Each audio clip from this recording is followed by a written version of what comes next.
तमाम जानकारी के साथ हमारे सहयोगी केजे श्रीवत्सन जुड़ चुके हैं सीधे लाइव। उनके साथ माधवी लता भी जुड़ी हुई हैं।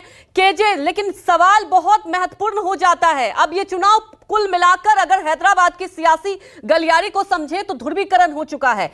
एक तरफ आप देखते हैं नवनीत राणा का वो पुराना बयान, उसके बाद से अब राजनीति होने लगी है और असदुद्दीन ओवैसी ने तो सीधे तौर पर अब धमकी दे डाली है और छोटे को लेकर आप समझ रहे हैं कि कितनी राजनीति में एकदम कह सकते हैं आपकी धमकी भरा अब बयान दिया जाने लगा है।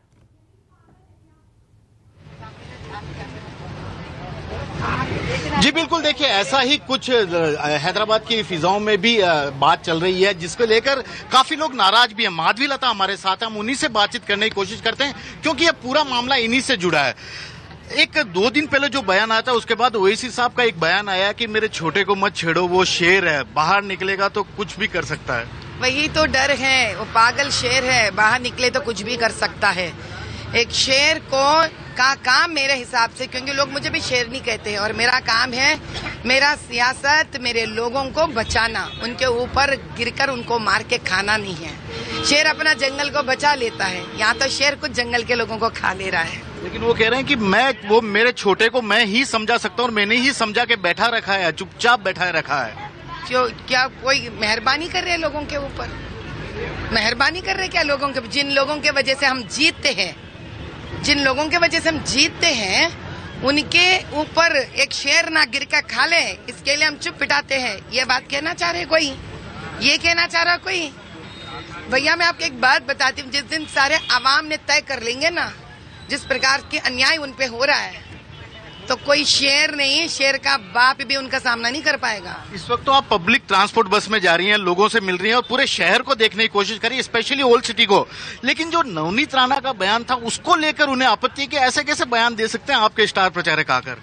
जी अभी एक ऐसा है ना भैया, जिस कांच से जिससे आप देख रहे हो उससे समझ में आ जाएगा। नवनीत जी का कहना ये था, भैया आप तो 15 मिनट पूछ रहे थे पुलिस हटा के लोगों को कत्ल करने के लिए, मारने के लिए। इसका मतलब ये था हमारे लिए 15 सेकंड दे दीजिए नौजवानों को वोट देने के लिए, ताकि एक वोट देश को बदल सकता है। क्योंकि वोट डालने के लिए आपको 15 सेकंड लगते हैं।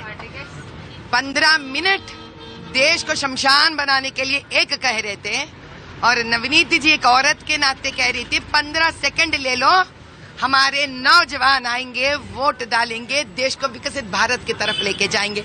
अभी जैसी विचार वैसी सोच भैया, आप अच्छे तरह से सोचना चाहते हैं तो अच्छा समझ में आएगा। आपने बोला हैदराबाद को पाकिस्तान नहीं बनने देंगे, इसको भाग्यनगर ही बना के रखेंगे।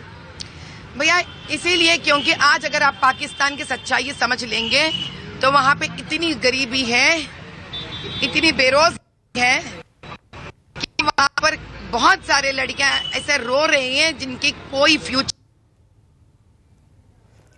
तो आप सुन रहे थे बीजेपी प्रत्याशी माधवी लता को और सीधे तौर पर उन्होंने कहा कि अगर वो शेर हैं तो मैं भी शेर नहीं। और तो कुल मिलाकर हैदराबाद की सियासत को समझा जाए तो लगातार आप देख रहे हैं कि वॉर पलटवार का दौर जारी है और नवनीत राणा के बयान के बाद से सियासत चरम पर पहुंच चुकी है। असदुद्दीन ओवैसी लगातार आपको बता दें कि हमला कर रहे हैं और आप एक्सक्लूसिव सुन रहे थे माधवी लता को और उन्होंने सीधे तौर पर कहा कि देखिए जनता अब समझ चुकी है कि क्या करना है। और लगातार माधवी लता भी आप देखते हैं कि सुर्खियों में रहती हैं और वो भी लगातार अटैकिंग मूड में रहती हैं। तो हैदराबाद की बात की जाए तो इस बार सियासत वाकई गर्मा चुकी है और लगातार बयानों के तीर निकल रहे हैं।